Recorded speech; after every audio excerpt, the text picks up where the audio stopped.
இதே மாதிரி தொடர்ந்து பொய் சொல்லி பழகும்போது ஒரு காலத்தில் கிட்டத்தட்ட ஒரு மனநோயாளி மாதிரியே நம்மளுடைய மூளையில் நம்ம ரெஜிஸ்டர் பண்ணக்கூடிய ஒவ்வொரு விஷயமும் உண்மையாக இருந்துச்சுன்னா, அந்த கடல் நீர் மாதிரி உண்மையாக இருந்துச்சுன்னா, அந்த கடலுக்குள்ளே என்ன இருக்குது அப்படின்னு நம்ம பார்க்க முடியும்.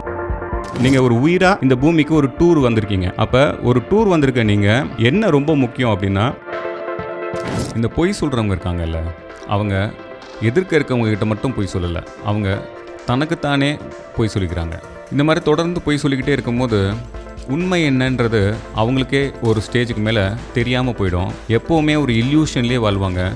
இதே மாதிரி தொடர்ந்து பொய் சொல்லி பழகும்போது ஒரு காலத்தில் கிட்டத்தட்ட ஒரு மனநோயாளி மாதிரியே அவங்க ஆயிடுவாங்க. இப்போ நம்ம சமுதாயத்தில் நல்ல மனிதர்கள் அப்படின்னு நம்ம சொல்லக்கூடியவங்க கூட 2 விதமான பொய்கள் ரெகுலராக சொல்கிறாங்க. அந்த பொய்கள் திரும்ப அடுத்தவங்களுக்கு மட்டும் அவங்க சொல்லலை, தனக்குத்தானே சொல்லிக்கிறாங்க. அது என்னன்னு சொல்கிறேன்.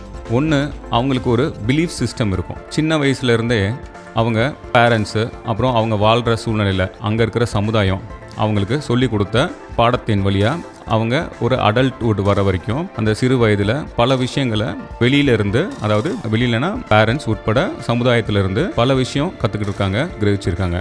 இது எல்லாமே அவங்களுக்குள்ளே வந்திருக்கு. அது அவங்களோட ஒரு பிலீஃப் சிஸ்டமாகவே அது மாறிடுச்சு. ஆனால் பொதுவாக இந்த மாதிரி இளமை பருவத்தில் அவங்க கற்றுக்கிற பல விஷயங்களில் எந்த அளவுக்கு உண்மை இருக்குது, எந்த அளவுக்கு உண்மைத்தன்மை இருக்குது அப்படிங்கிறத குழந்தை பருவத்தில் யாரும் ஆராயிறது கிடையாது. அவங்களுக்கு சமுதாயம் சொல்லி கொடுத்த விஷயம் அத்தனையும் அப்படியே அவங்களுக்குள்ள பதிஞ்சிருக்கு. அது அவங்களுக்கு ஒரு பிலீஃப் சிஸ்டமாகவே மாறிடுச்சு. ஸோ இப்போ ஒரு உதாரணத்துக்கு, இந்தியாவில் நம்ம தமிழ்நாட்டில் பிறக்கிற ஒரு குழந்தை, இங்கே ஒரு விதமான உணவு பழக்க வழக்கம் இருக்கும், இங்கே ஒரு விதமான ஆடை நம்ம போடுற ட்ரெஸ்ஸு, இங்கே ஒரு விதமான பழக்கம் நமக்கு இருக்குது. அப்புறம் ஒரு கடவுள் நம்பிக்கை, இந்த ஊர்லேருந்து வந்தனால ஒரு விதமான கடவுள் நம்பிக்கை இருக்குது. இப்போ அடல்ட்டாக மாறினதுக்கப்புறம் இப்போ சிங்கப்பூருக்கோ சைனாக்கோ ஒரு டூர் போகும்போது அங்கே ரோட்லேயே கரப்பாம்பூச்சியை சுட்டு சாப்பிடுவாங்க, அப்புறம் பாம்பை வறுத்து சாப்பிடுவாங்க, அப்புறம் தேலை அதே மாதிரி சமைச்சு சாப்பிடுவாங்க. இதெல்லாம் ரோட்லேயே நடக்கும். இதை நம்ம கண்ணில் பார்க்கும்போது நம்ம அதை எப்படி எடுத்துக்கிறோம் அப்படின்னா, பொதுவாக எவ்வளோ கேவலமான உணவுலாம் இவங்க சாப்பிட்றாங்க, ஆனால் நம்ம சமுதாயத்தில் நம்ம சாப்பிட்ற உணவு ஒரு சூப்பர் உணவு அப்படின்னு எடுத்துக்கிறோம். ஏன் அப்படின்னா, நான் சின்ன வயசுலேருந்து எதெல்லாம் பழகணுனோ அது எனக்கு இப்போ ஒரு பிலீஃபாகவே மாறிடுச்சு. அது எனக்குள்ள ஒரு ஆழமாக என்னுடைய சிந்தனை மற்றும் உடலின் ஒரு பகுதியாகவே நம்ம கருத ஆரம்பிக்கிறோம். அப்போ வெளியில் பார்க்குற புதுமையான ஒரு விஷயத்த நம்ம எப்படி அதை நம்ம பார்க்குறோன்னா, கண்டிப்பாக அது தப்பான விஷயம், அது நன்மை தராத விஷயம், அதை செய்கிறவன் ஒரு முட்டாப்பையன், இப்படி தான் நம்ம பார்க்குறோம். ஆனால் பல ஆயிரம் வருஷமா அந்த மாதிரி உணவுகளை சாப்பிட்டு தான் அந்த ஊர்லேயோ அந்த நாட்டிலேயோ மனிதர்கள் உயிரோடு இருந்திருக்காங்க. இன்ஃபேக்ட் ரொம்ப ஆரோக்கியமாக இருந்திருக்காங்க. உடல் அளவில் மட்டும் இல்லை, இன்னைக்கு இந்தியாவுக்கு நிகராக சைனா இருக்குது பல டெக்னாலஜிஸில். சில நேரங்களில் இந்தியாவை விட ரொம்ப பவர்ஃபுல் நாடு சைனா அப்படின்னு சொல்லப்படுது. அப்போ பல ஆயிரம் வருஷங்களா அவங்க சாப்பிட்ட உணவை நம்ம ஒரு கேவலமான உணவு அப்படின்னு பார்க்குறோன்னா, அதுக்கு காரணம் என்னன்னா, எனக்கு சின்ன வயசுலேருந்தே ஒரு விதமான கற்பித்தல் இருக்குது, நான் ஒரு விதமாக ஒரு விஷயத்தை புரிஞ்சுக்கிட்டேன் அப்படிங்கிறதுனால அது எனக்கு ஒரு பிலீஃப் சிஸ்டமாகவே இப்போ மாறிடுச்சு. மாறினால அது அல்லாத எந்த ஒரு விஷயத்தை என் கண்ணில் பார்த்தாலும் அது தீங்கானது, அது பொய்யானது, அதை செய்கிறவன் ஒரு முட்டாள், இப்படி தான் பார்க்குற மனப்பான்மை பெரும்பாலானவர்களுக்கு இருக்குது. அப்போ எப்படி பார்க்கணும் இது அப்படின்னா, உண்மையை பார்க்கணும். நான் சாப்பிட்ற உணவில் நான் ரொம்ப சந்தோஷமாக இருக்கேன், ஆரோக்கியமாக இருக்கேன். இப்போ இன்னொருத்தர் சாப்பிட்றாங்க, இப்போ நான் சொன்ன மாதிரி ஒரு சிங்கப்பூரியனோ இல்லை ஒரு சைனீஸோ அவங்க சாப்பிட்ற ஒரு உணவு இருக்குது. அதை நம்ம பார்க்கும்போது, ஓஹோ, இவங்க நாட்டில் நம்ம எதெல்லாம் பார்த்து அருவருப்பாக நினைக்கிறோமோ அதில் புரதச்சத்து இருக்குது, அதை சாப்பிட்றதுனால எனக்கு ரொம்ப நன்மை தருதுன்னு அவங்க சொல்கிறாங்க. அப்போ சயின்டிஃபிக்காக அப்படி தான் இருக்குதா அப்படின்னு பார்த்தா, ஆமாம், சயின்ஸும் சொல்லுது அவங்க சாப்பிட்ற உணவுகளில் நிறைய புரதம் இருக்குது, அது அவங்கள ஆரோக்கியமாக வச்சுக்கிறது, அவங்க உடலில் கொழுப்பு சத்து கூட நம்மளோட கம்மியாக இருக்குது இந்த மாதிரி புரதம் சாப்பிட்றவங்க உடலில் அப்படின்னு சயின்ஸும் சொல்லுது. அப்போ நம்ம இதை எப்படி பார்க்கணும்னா, எனக்கு என் உணவு போதும்பா, நான் இதில் சந்தோஷமாக இருக்கேன், இவ்வளோ நாள் நான் பழகிட்டேன், நான் மாற்றிக்க விரும்பலை அப்படின்னு சொல்லலாம், தப்பில்லை. ஆனால் அந்த அவங்க சாப்பிட்ற உணவு எல்லாமே தவறான உணவு, அதை கேலியாக பார்க்குறது, அதை சாப்பிட்றவங்க எல்லாம் முட்டாள பார்க்குறது அப்படிங்கிறது என்னன்னா, இப்போ நம்ம கண்ணில் பார்க்குற உண்மையை நம்ம ஒத்துக்க விரும்பலை, அதனால அந்த உண்மை மேலே ஒரு பொய்ன்ற பெயிண்டை எடுத்து அடித்து அதை நமக்குள்ளேயே திரும்ப நம்மளோட மெமரியிலேயே சேவ் பண்ணிக்கிறோம். இதே மாதிரி நம்மளோட பிலீஃப் சிஸ்டமில் இல்லாத எல்லா விஷயத்தையும், இது ஒரு உதாரணம், இதே மாதிரி 100 விஷயம் 1000 1000 விஷயம், 2000 விஷயம், 3000 விஷயத்த நீங்க உங்களோட பிலீஃப் சிஸ்டம்ல இது இல்லையே அப்படிங்கறனால அது எல்லாத்தையும் கண்ணில் பார்க்கும்போது அதுல பொய்ன்ற ஒரு பெயிண்ட் எடுத்து அடிச்சு உங்களுக்குள்ளேயே அதை நீங்க பதிஞ்சுக்கிட்டே வந்தீங்கன்னா இந்த பூமி எப்படிப்பட்ட பூமி, இங்க வாழ்க்கை எப்படிப்பட்ட வாழ்க்கை, இதுல நீங்க யார் அப்படிங்கிறது உங்களுக்கு எப்படி தெரிய வரும்? தெரியவே வராது. ஸோ எப்பவுமே இந்த உண்மையை பார்க்கறது ரொம்ப முக்கியம். இது நான் சொன்ன மாதிரி சைல்ட்ஹுட்ல இருந்து வந்த ஒரு பிலீஃப் சிஸ்டத்துக்கு எதிரான எல்லா விஷயத்தையும் உண்மை மேல ஒரு பெயிண்ட், பொய்ன்ற பெயிண்ட் அடிச்சு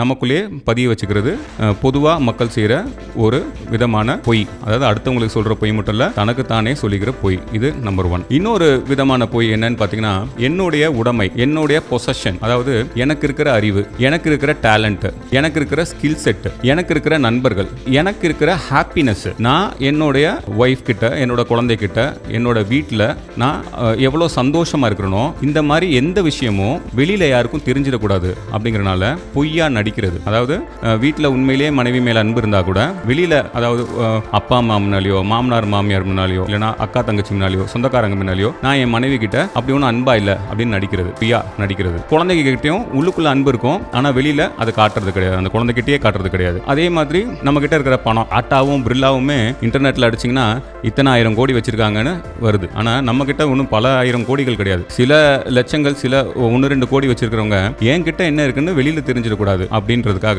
நான் ரொம்ப கஷ்டப்படுறேன், நானே கடன்ல இருக்கிறேன், நானே ரொம்ப பிக்கல் புடுங்கல்ல இருக்கேன் இப்படின்னு ஒரு நரேட்டிவ சொல்றது. இது ஒவ்வொரு பொய்யும் நான் சொன்ன மாதிரி அடுத்தவங்களுக்கு மட்டும் அது நீங்க சொல்றது பொய்யா போய் சேராது. நீங்களும் உங்களுக்குள்ள இதை தொடர்ந்து சொல்லிக்கிட்டே இருக்கனால உங்களோட உண்மையான பினான்சியல் ஸ்டேட்டஸ் என்னன்னு உங்க மூளையில சரியா பதிவாகாது. அப்ப நீங்க ஒரு தொழில் செய்யறதுக்கு ஒரு தைரியம் வருமானா வராம போகலாம். ஒரு பொருள் வாங்குறதுக்கு சரியான நம்ம கிட்ட அந்த பணம் இருக்கா இல்லையா, நம்ம தைரியமா செய்யலாமா அப்படின்றது கூட உடனே யோசிக்க முடியாது. ஏன்னா நம்மளே நிறைய பொய்கள் சொல்லி சொல்லி சொல்லி எது உண்மைன்னு இப்ப நமக்கே தெரியாம போயிடும். இது 2வது டைப் ஆஃப் பொய். நான் சொன்ன மாதிரி இப்ப டேலண்ட் இருக்குன்னு வச்சுக்கோங்க. அந்த டேலண்ட், நமக்கு ஒரு டேலண்ட் இருக்கு, நம்ம ஒரு ஆபீஸ்ல வேலை பார்க்குறோம், யாரோ ஒருத்தர் நம்ம கிட்ட உதவி கேட்டுருவாங்க, அதுக்காக எனக்கு இது வராதுங்க, எனக்கு இது தெரியாதுங்க, இந்த மாதிரியே போய் சொல்றது. நீங்க அப்படி கேட்கறவங்க கிட்ட என்ன சொல்லணும்? எனக்கு இது நல்லா வரும், ஆனா எனக்கு 1000 வேலை இருக்கு, சாரிங்க என்னால் இதை செஞ்சு தர முடியாது, இதை நீங்கள் தான் பார்த்துக்கணும் அப்படின்னு தான் சொல்லணும். அதை விட்டுட்டு எனக்கு இது வராதுங்க, எனக்கு இது தெரியாதுங்க, என்கிட்ட பணம் இல்லைங்க, நான் பிச்சைக்காரனா இருக்கேங்க, அதே மாதிரி நான் என் ஒய்ஃபு கிட்ட அன்பா இல்லைங்க, என் குழந்தைகிட்டலாம் அன்பா இல்லைங்க, இந்த மாதிரி நரேட்டிவ் நம்ம பேச பேச பேச நமக்குள்ளேயுமே இந்த பொய் ஆழமாக ரெஜிஸ்டர் ஆகி அதுவே உண்மைன்னு ஒரு இல்யூஷனுக்குள்ள நம்ம போயிடுவோம். ஸோ இது 2வது விதமான பொய், பொதுவாக மக்கள் பலரும் பேசக்கூடிய பொய்.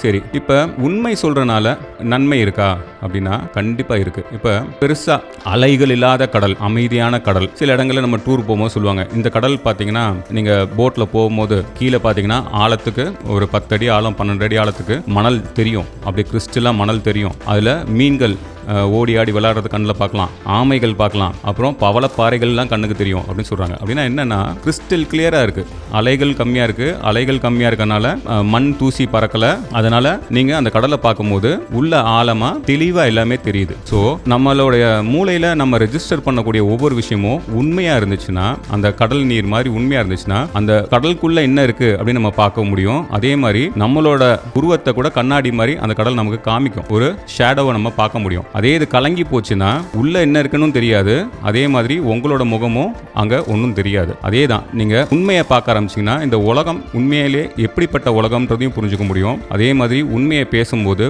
உண்மையை பார்க்கும்போது நமக்குள்ளேயும் சரியா உண்மைகளை பதிய வைக்கும் போது நாம யாரு அப்படிங்கிறதும் நமக்கு புரிய வரும். இதுதான் உண்மையினுடைய பலம். அப்புறம் ஏன் பொதுவாக பொய் சொல்ல விரும்புறாங்க அப்படின்னா, சீக்கிரமா பணம் சம்பாரிச்சிடும், இதான் ஒரே வார்த்தை இல்லையா? சீக்கிரமா கிடைச்சிரும், சில நாள் ஏமாத்தலாம், பல நாள் ஏமாத்தலாம். ஆனா நீங்க பொய் சொல்லி ஒரு ஃப்ராடுன்றது எஸ்டாப்ளிஷ் ஆயிடும், நிறைய பேருக்கு தெரிய வந்துடும். அதுக்கப்புறம் உங்ககிட்ட ஏமாறதுக்கு ஆள் இல்லாம போயிடுவாங்க, அப்புறம் திரும்ப ஏழையா தான் போவோம்.